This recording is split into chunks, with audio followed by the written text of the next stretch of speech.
60 seconds. Members of the legislature, if you'd find your seats.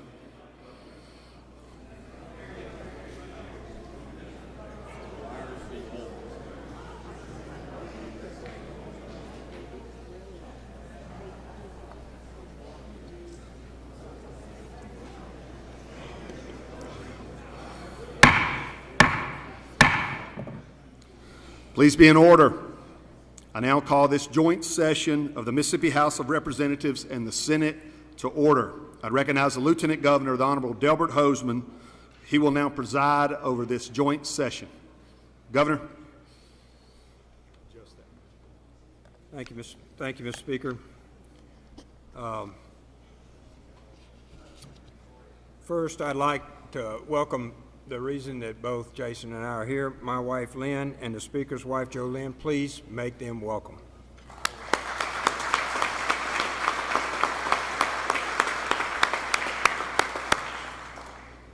All right, next I'd like to introduce our elected officials that are here tonight. First, Chief Justice Mike Randolph, Justice James Kitchens, Justice Leslie King, Justice Josiah Coleman, Justice Dawn Beam, and Justice Kenny Griffin. Members of the Mississippi Court of Appeals, Chief Judge Donna Barnes, Judge Virginia Carlton, Judge Latrice Westbrook, Judge Deborah McDonald, and Judge David McCarthy. Transportation Commissioners John Caldwell, Willie Simmons, Charles Busby, welcome home Charles.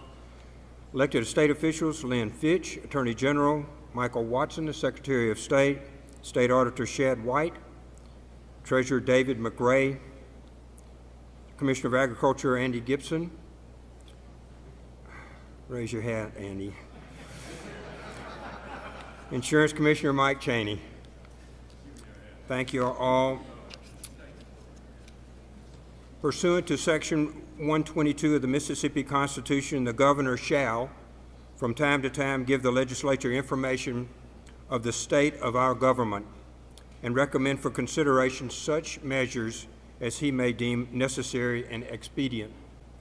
It is now my pleasure to welcome First Lady Ely Reeves and Governor Tate Reeves to the podium, where Senators Kevin Blackwell, Dennis DeBar, and Sarita Simmons, as well as Representative Jimmy Fondren, Celeste Hurst, and Carl Oliver, please escort Governor Reeves and First Lady to the dais for the State of the State address.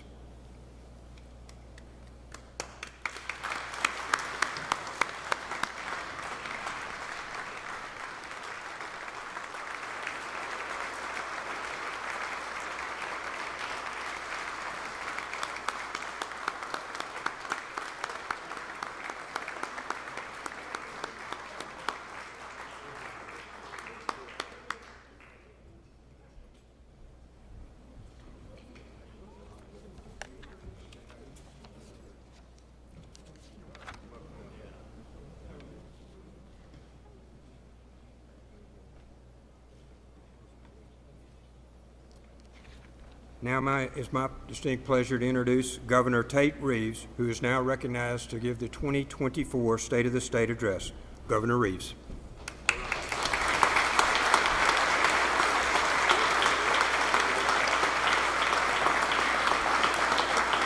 Thank you.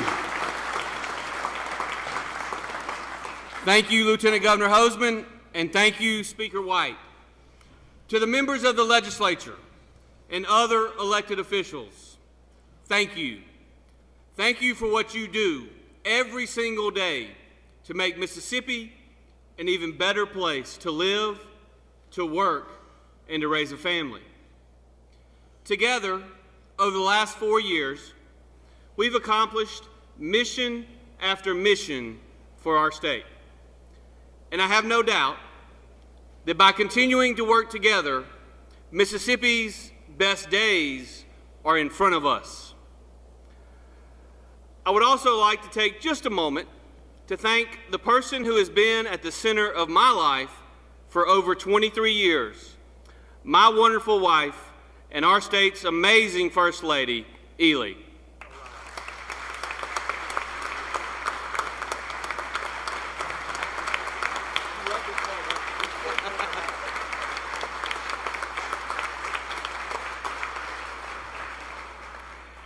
Ely has been a source of strength and inspiration for me over the years, and especially during my time as governor.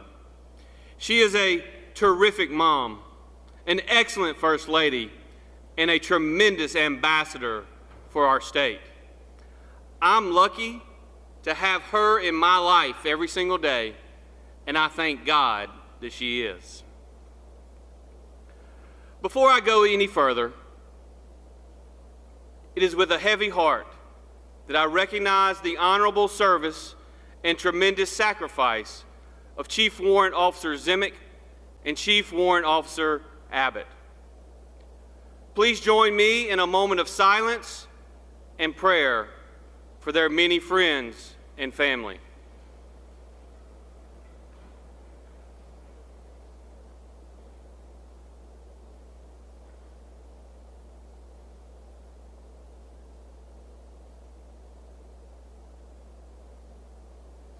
Thank you.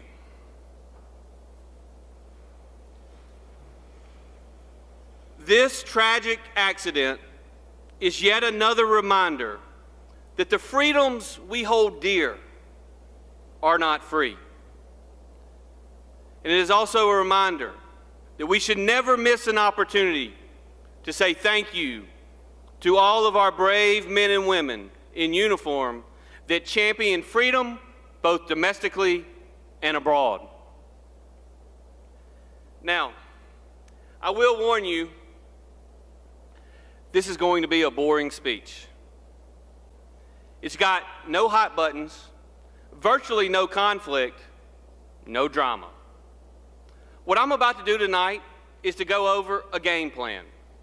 It's not going to excite the newspaper reporters. It's probably not going to end up in anybody's campaign ads. But it is going to make a difference for Mississippi and for our fellow Mississippians. We have just completed a heated campaign year in our state. We all know that some of you support the policies championed by Joe Biden. We know that I am what Biden calls an extremist MAGA Republican. And maybe over the next few weeks, you may be asked to pick which side you are on, but not by me, and not tonight.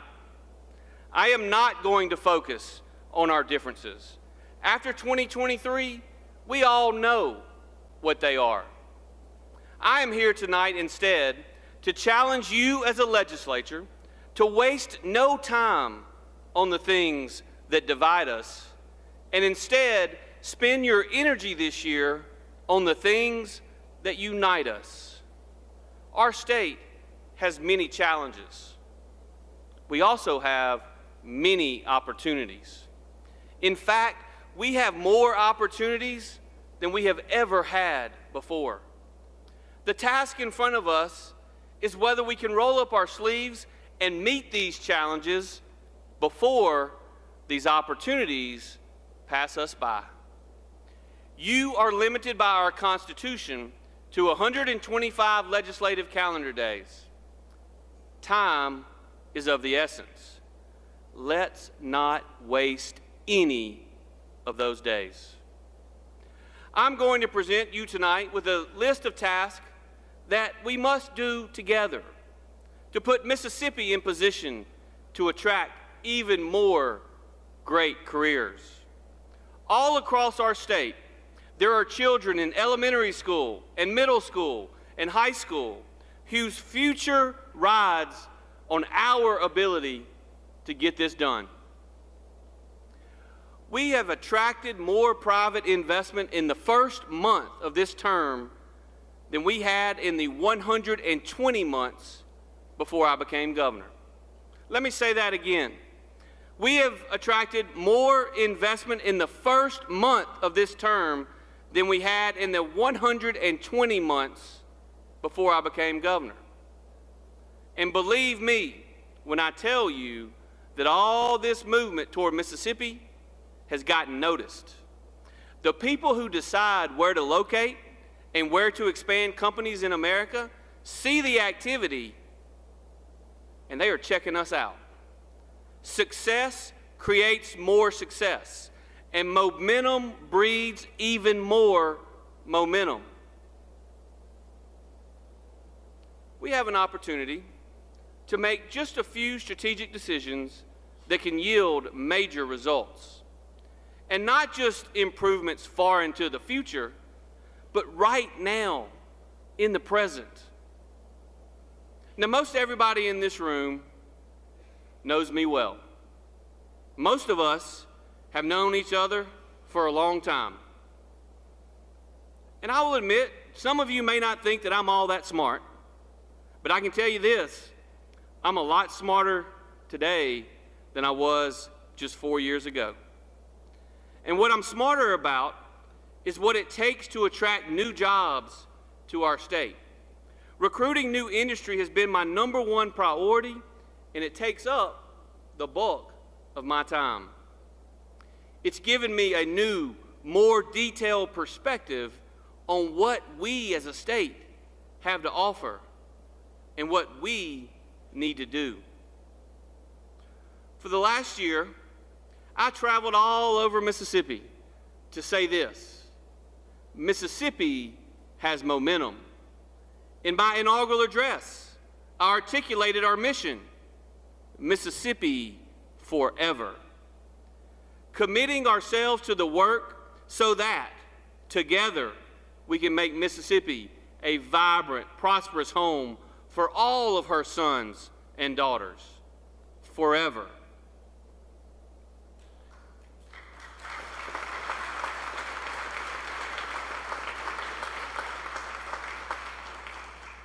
Today, I want to talk just a bit more about our vision for the next 4 years and this state we all take pride in.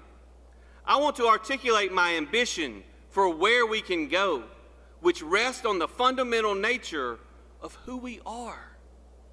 We all have pride in that Mississippi spirit, and we all know what that means. Sure, it means that we're hospitable, that we're God-glorifying, and it means that we are resilient. But it also means that we have discipline and work ethic. This is a state whose economy does not rest on the wizardry of finance or the volatile next big thing. This is a state that is based on timeless economies. Agriculture and forestry, manufacturing and industry, tradesmen, craftsmen, cultivators, and workers dominate our land. We make things, real things. We make fridges and fighter jets. We make cars and sew cotton. We make bullets and grow soybeans. You can touch our work and know that highly trained, capable, proud Mississippi hands made those products.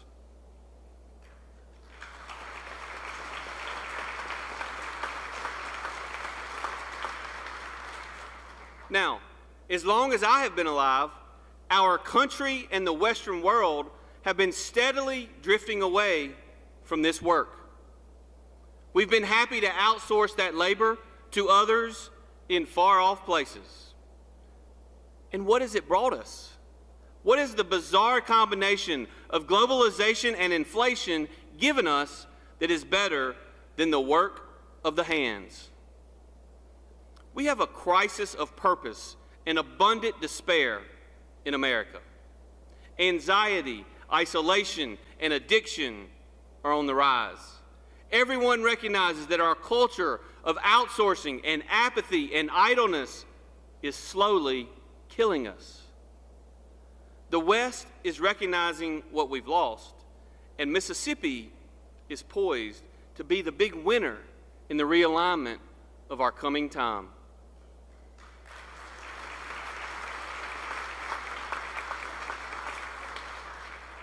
In every C-suite in America, they know the need to reshore key industries. They know that we need to bring the work of making things back home. For our economy and, more importantly, our national spirit, We cannot only be a nation of importers.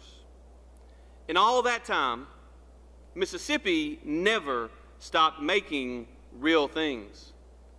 And now, as our national culture catches up to where we've been, we can say with our chest poked out that this is Mississippi's time.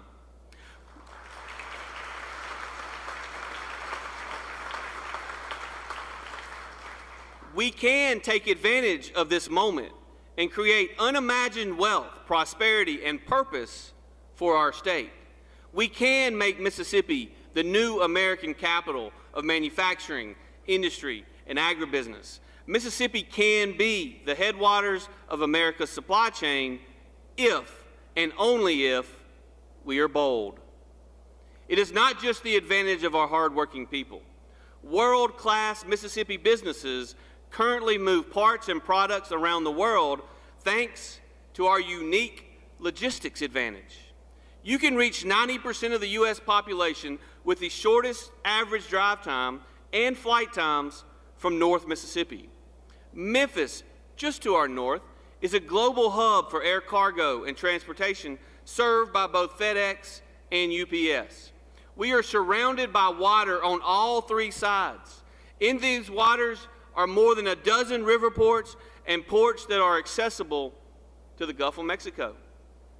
We have deep water ports at both Gulfport and Pascagoula.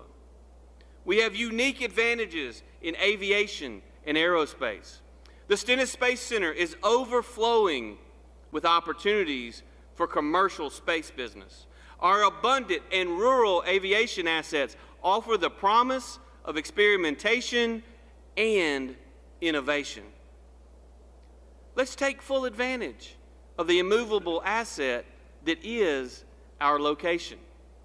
There is literally no better place to make things in America for Americans than right here in Mississippi.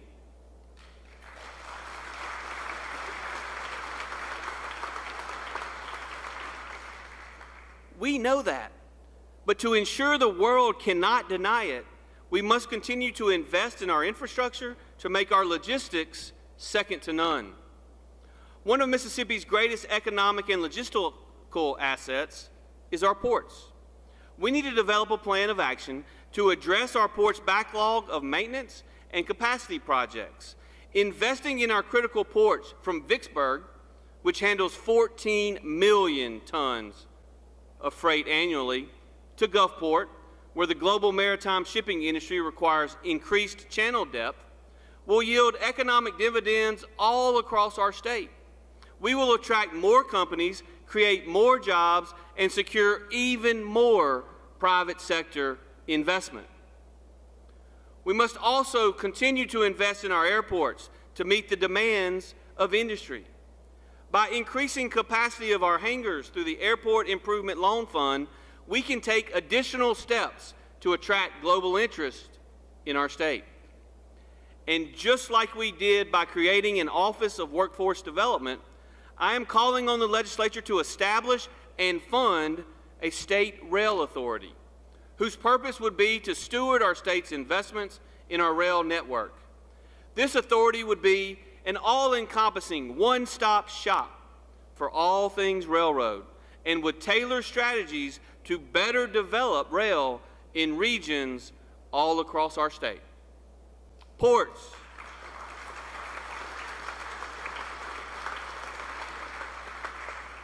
Ports, airports, rail, and roads. As good stewards of taxpayer dollars, we should help the Mississippi Department of Transportation increase their efficiency by giving them authority to use alternative delivery methods in completing their construction projects. We have invested hundreds of millions of dollars in MDOT's maintenance and capacity road building projects over the last 4 years, and we should continue these investments with a plan for the future. Speed to market is critical, and that is why MDOT must use these resources to quickly develop a strategy to evaluate needed improvements at our top site development locations all around the state. World-class logistics infrastructure means world-class speed to market. Products move faster. Money flows back faster. More money circulates in our economy. That is the key to our future. It also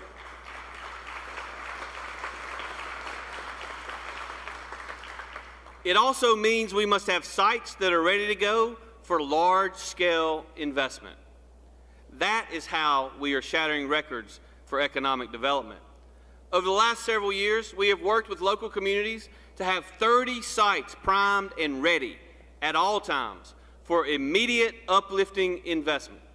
We have invested over $100 million in our site development program in the last 3 years, and this year we must fully fund that program to continue our record-breaking achievements.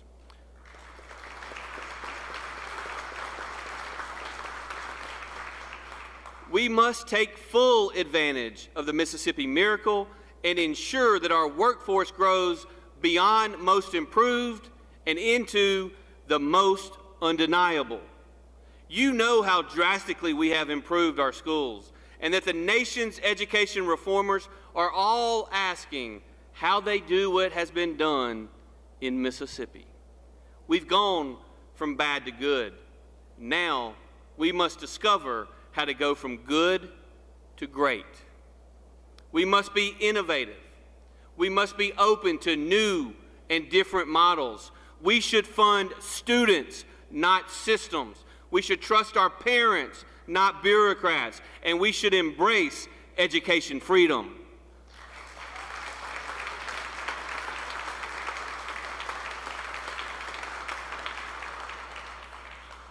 Just one example of how we can help accomplish this is by expanding a model that has worked on the campus of the Mississippi University for Women, the Mississippi School for Math and Science. To build on this model, I propose that we create 12 mathematics and engineering magnet schools throughout the state. By establishing 8 pre-K through 8th grade schools and 3 more high schools, we can help to ensure Mississippi kids are given the education required to be successful in an increasingly technological economy. In fact, there is already a great location for one of these schools right across the street from this beautiful building, the old Central High School. Imagine hundreds of talented kids from all backgrounds learning the skills they need to be successful as engineers, computer scientists, and technicians at major tech companies, maybe like AWS. It would be good for our capital city, and it would be great for those kids. We should also help connect our students with the high-paying jobs our companies need filled. I call on the legislature to enact an apprenticeship education model for our high school seniors. Students could receive academic credit in a hybrid environment versus the traditional classroom-only setting. Our kids could earn and learn, meeting graduation requirements while being paid to develop the skills needed for their career. Mississippi kids are our future, and providing them with a cutting-edge education, we will ensure Mississippi's future remains bright.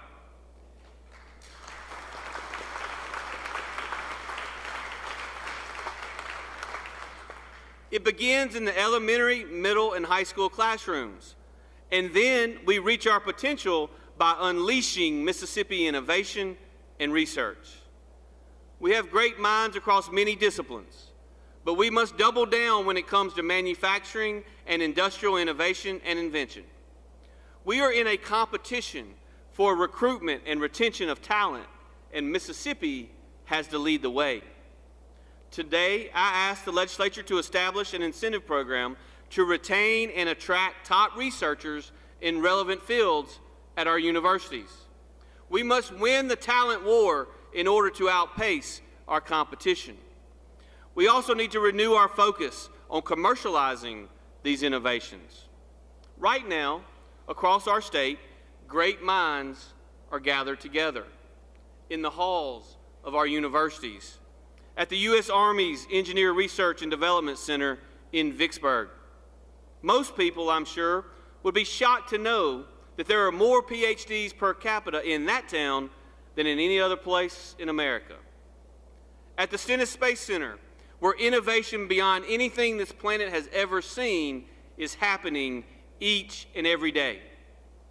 Mississippi has to take that research and transform it into wealth generation for our communities. When we learn that art better, everyone can enjoy the spoils that come from the marriage of invention and hard work.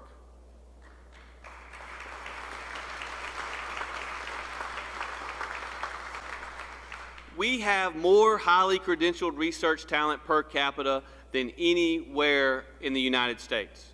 We need to deploy our resources with precision and intensity to seize that opportunity and to turn research and innovation into prosperity for our people. One organization critical to this mission is Innovate Mississippi.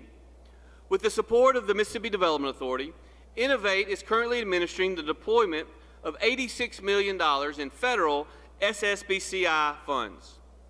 By doubling our investment into their operating budget, we can support the cluster strategy of development demanded by the manufacturers of today and make sure we are leveraging every opportunity to promote technology entrepreneurs in Mississippi.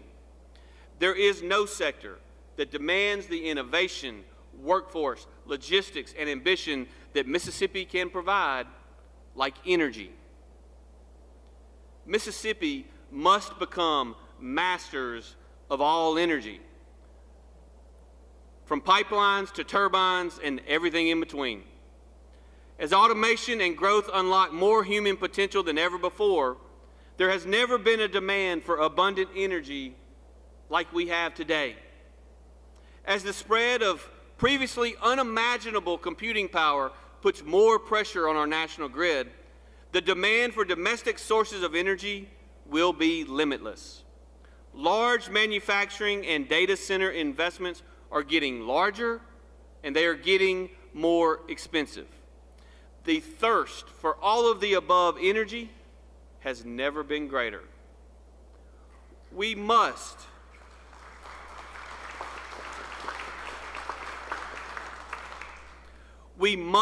and we will do it all, from oil derricks on our coast to solar panels in the Delta.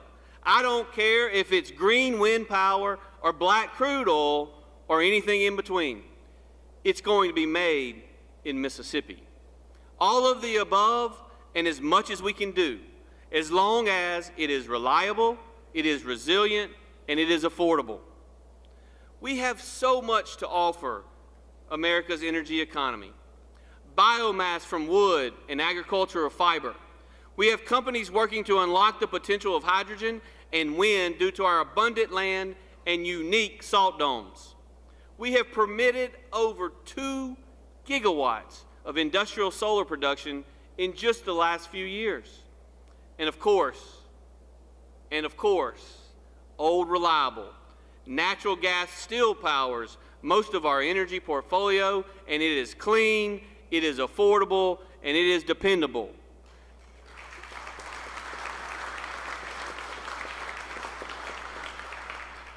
And we are proud of it.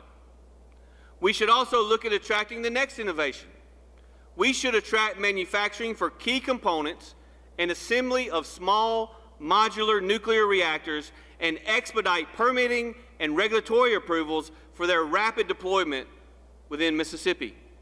If we can be bold to position ourselves at the front of that wave, Mississippi industry and families will enjoy the rewards for many generations.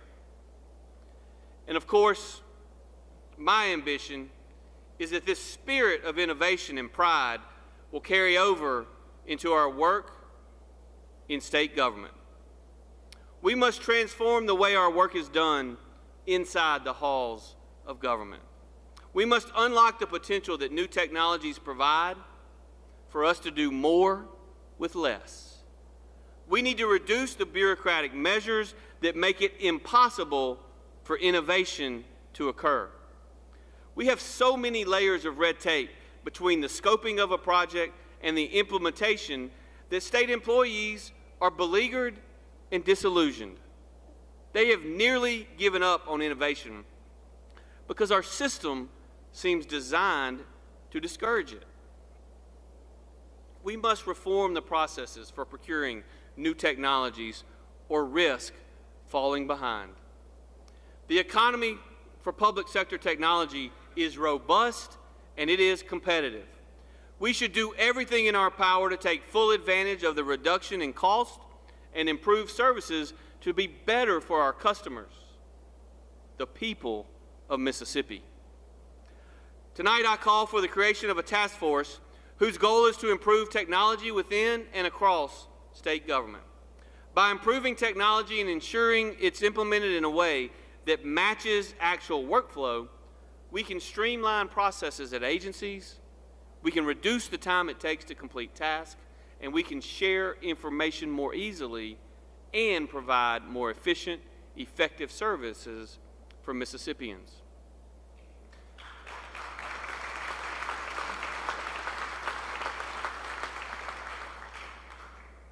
And at the end of the day, that's who all this work is for.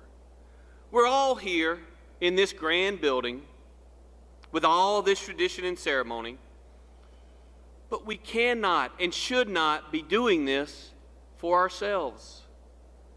That, my friends, would be a sorry mission.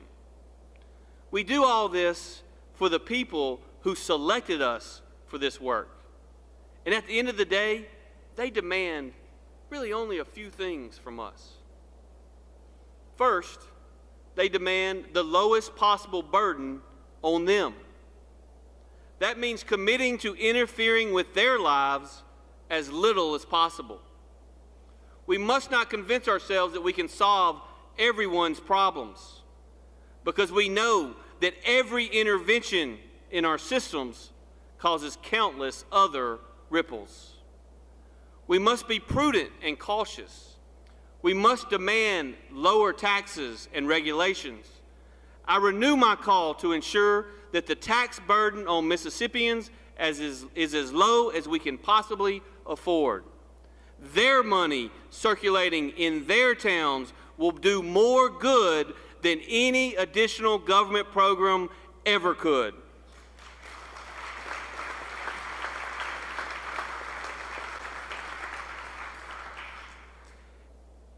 And finally, the people that sent us here, they demand that we provide for safety, law, and order. They have entrusted to us a monopoly on force. Our law enforcement officers have to run our streets, not those who use force for brute power or personal gain.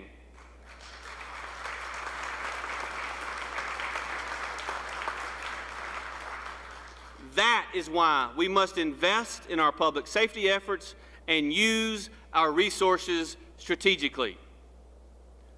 Earlier this month, I was proud to stand alongside our state, local, and federal law enforcement partners as we announced Operation Unified, an initiative whose goal is to root out drug traffickers and violent criminals here in our capital city. Working together, we are sending a message to those looking to harm others that their actions will not be tolerated.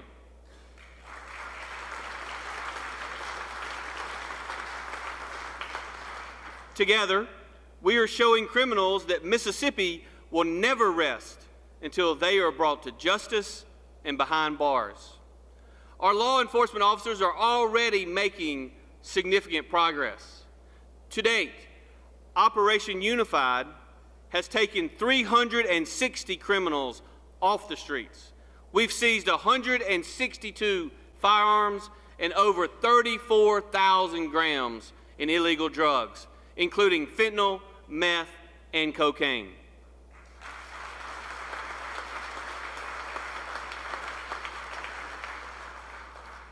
Our law enforcement officers are true heroes, and none of this would be possible without them. They are putting themselves in harm's way every single day to keep us safe. And together, I know we can make real progress in delivering the safety and protection Jacksonians deserve.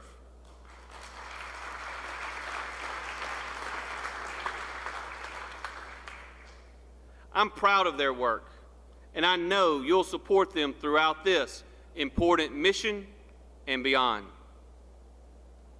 Ultimately, if we handle these fundamentals, I know that the people of Mississippi will have cause to say we've done our jobs well. We are at our best when we focus on achieving those basic tasks that have been given to us. And then as we achieve those, we can lift our eyes to see what private industry can achieve when we remove roadblocks. We are at our worst when we obsess over divisions. Disagreement and pointed debate is necessary. Then we move forward into our bold, ambitious future. We embrace Mississippi's momentum. We carry ourselves with pride, and we make America's goods right here. I would like to leave you with a bold challenge. It's bold because it is simple. And in politics, it is often the simple things that are the hardest to do. When we were all sworn in last month, we had a great spirit of bipartisanship. We came together, overwhelmed by our positive feelings toward each other and Mississippi. I'm asking you tonight to put those convictions in action. Let's do the things that need to be done, that we can get done together. Let's work on that list this year. There will be time to go back to politics and disagreements later. But this year, at this time, with these opportunities, let's come together and make a difference for our people.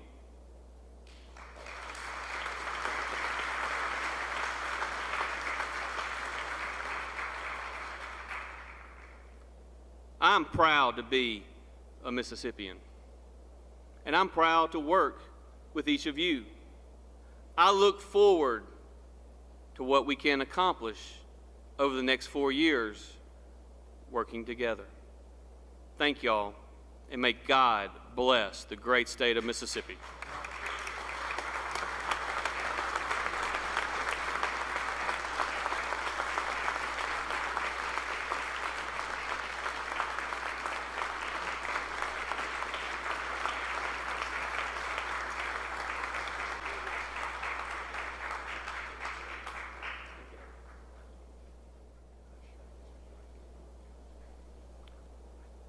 Thank you very much, Governor. So appreciate you coming today and addressing this group. And we'll now recognize the gentleman from Rankin, Representative Shanks. I move that the Joint Assembly now be dissolved. Gentleman from Rankin moves to dissolve the Joint Assembly of the Mississippi Legislature. All in favor signify by saying aye. Aye. Opposed, no. The ayes have it. We stand adjourned.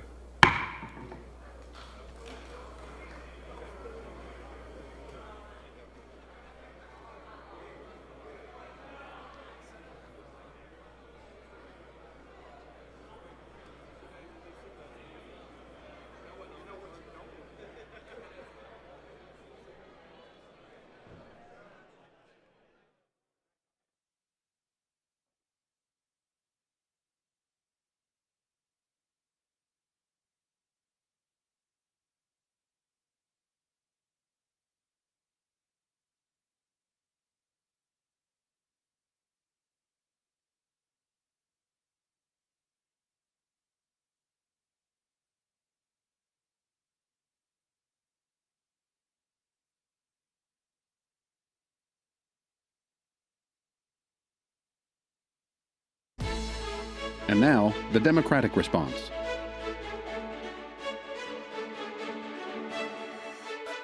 Good evening. I'm Representative Robert Johnson, Democratic leader in the Mississippi House of Representatives. At his inauguration, Governor Reeves kicked off his second term with a speech centered on how he'd strive to be a governor for all Mississippi. He told us that there is no black Mississippi or white Mississippi. There's no red Mississippi or blue Mississippi, while he outlined a vision for his second term that, frankly, belied his entire career in public office. But after a contentious election cycle, and with Mississippi's big problems not going anywhere, and many getting worse, it was a welcome message. Since then, however, we've watched the governor go right back to what we've come to expect from him: red meat rhetoric and a refusal to confront the very real problems facing our state. Tonight you heard from a governor who only wants you to hear one side of the story, because for every economic development project the governor celebrates, our employment rate remains stagnant. For every corporate handout we dole out for one of these projects, our schools remain underfunded by billions of dollars. And for every politically motivated plan to address the hospital crisis, hundreds of thousands of working Mississippians are still without access to health care. A real leader doesn't see telling the full story as a problem, because a real leader knows being honest isn't a weakness, it's a necessity. Embracing the complexities of a situation, engaging in earnest debate, collaborating with experts and advocates, that's what a leader does. Simply saying no isn't policymaking. Deflection and distraction isn't leadership. Leadership looks like what Governor Reeves claimed he was working towards in his inaugural address. But unfortunately, you can't just say you're a governor for all Mississippi. You have to show it. And Governor Reeves' action speaks much louder than his words. In the 6 weeks since the governor proclaimed that everything we do together, he has quickly returned to his conservative buzzword approach to governance, saying whatever it takes to get him booked consistently on Fox News. He's blocked nearly $40 million in federal funds to feed more than 300,000 hungry Mississippi children during the summer and help their struggling families. And he has continued to downplay the severity of the health care crisis, ignoring the long-term damage our large uninsured population will have on an already strained health care system, even as his own party in both houses moved to address that problem without him. I'm proud that House Democrats have continued to lead on addressing the health care crisis. Mississippi's health care landscape has been decimated by refusing to implement expansion in a timely fashion and with an eye towards improving health outcomes in a cost-effective way. We have developed a pragmatic, practical, and easily implemented plan to get this conversation off the ground. Our plan, House Bill 1146, would insure Mississippians up to 200% of the federal poverty level. Those are individuals making roughly $30,000 a year. Traditional Medicaid expansion would only insure individuals who are at or below 138% of the federal poverty level. This hybrid plan, a 50-50 combination of traditional Medicaid expansion with private options and premium assistance, will provide insurance coverage to the most people that need it the most, make insurance coverage more affordable for working families, and would help address the myriad issues facing the healthcare system in our state. By expanding the number of individuals covered, our plan will improve access to care in a way that traditional Medicaid expansion on its own could not. Greater access to care leads to management of chronic conditions and the prevention of chronic disease. A healthy population will have increasingly positive long-term impacts on the affordability of health care across the board and on overall strength of our state's health care system. Mississippi's struggling health care workforce will also benefit from insuring more individuals. We're facing a dangerous provider shortage, and as a result of financial returns that hospitals and providers will receive due to expanding Medicaid, we'll see improved physician retention. Physicians, especially primary care providers and general internists, are more likely to locate themselves or stay in a state that has expanded Medicaid. For Mississippians who are uninsured or who have a job but don't have insurance through that job, they will be put on an individual qualified health plan and have the majority of their total cost subsidized to make it more affordable. And for people who are working and have employer health insurance coverage, the state would subsidize their premiums and most of the cost-sharing requirements for them. This will both make health insurance more affordable and incentivize small businesses to offer a group health insurance plan. Across the country, the Affordable Care Act has helped stabilize health costs for many small businesses that provide coverage, with the rate of small business premiums increasing increases falling by half after implementation of the law.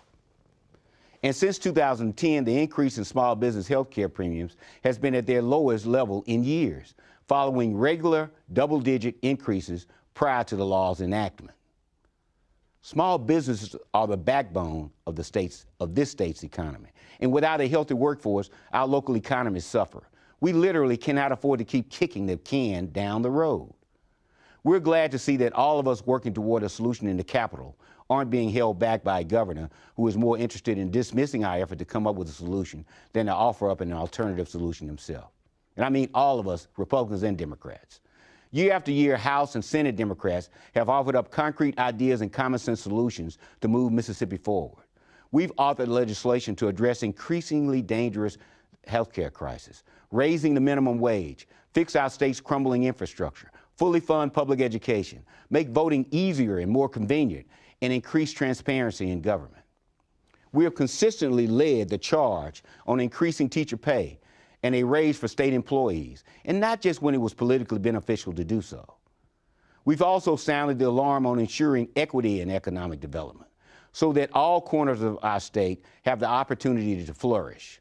And now, as the governor touts these so-called major economic development projects and celebrates it being Mississippi's time, it's not hard to look around at areas west of I-55 where the bulk of Mississippi's black population resides and say, Mississippi time for who, Governor? Mississippi has the lowest per capita income in the country. We have the highest rate of poverty in the country, nearly 20%. And both of those statistics are doubled or disproportionately worse in the Mississippi Delta and Southwest Mississippi. Those numbers simply don't improve without intentional, focused, equitable economic development. So if the issue is an educated workforce, then fund our schools. If the issue is infrastructure, then put our money into our chronically underfunded roads and bridges. If you can spend millions of dollars on site readiness east of I-55, then why can't you spend millions readying sites west of I-55? Refusing to prioritize equitable economic development is a choice, and the people of this state deserve to know why they have a governor who seems perfectly happy to let a significant number of his constituents flail while others continue to flourish. During last year's State of the State, and in every public appearance he made on the campaign trail, the governor has told us that Mississippi continues to be in the best financial shape in its history. And yet, 30% of Mississippi children are living in poverty. 1 in 6 women of childbearing age is uninsured. State employees, the men and women who keep our state running, are on average paid thousands of dollars less than their counterparts in all of our surrounding states. Our long neglected roadways continue to cost Mississippians an average of $800 in vehicle damage annually.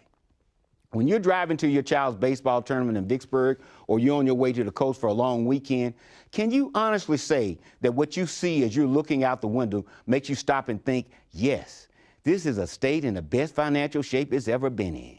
This is a state that is trying to keep our best and brightest. This is a state that is working for everyone who's trying their best to make a life here. So I'm asking you, is your life any different than it was this time last year? Are you wealthier? Are you healthier? The governor will tell you that when it comes to delivering a quality education for our children, we are getting the job done. But we know there are classrooms that don't have pencils and chalk or even a full set of textbooks. He'll tell you that Mississippi is the safest place for the unborn. But we know that Mississippi babies are more likely to die before their first birthday than anywhere else in the country. He'll tell you that it's the strongest our economy has ever been. And we ask, for who, Governor? Who are you going to believe, Mississippi?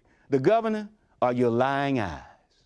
It's one thing to have different approaches to solving our state's problems.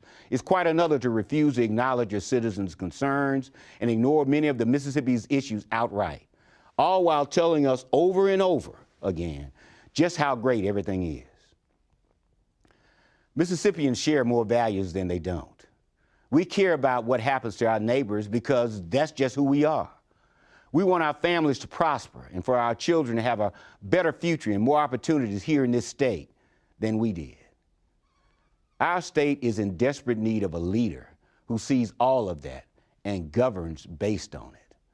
We deserve a governor who has respect for his fellow Mississippians.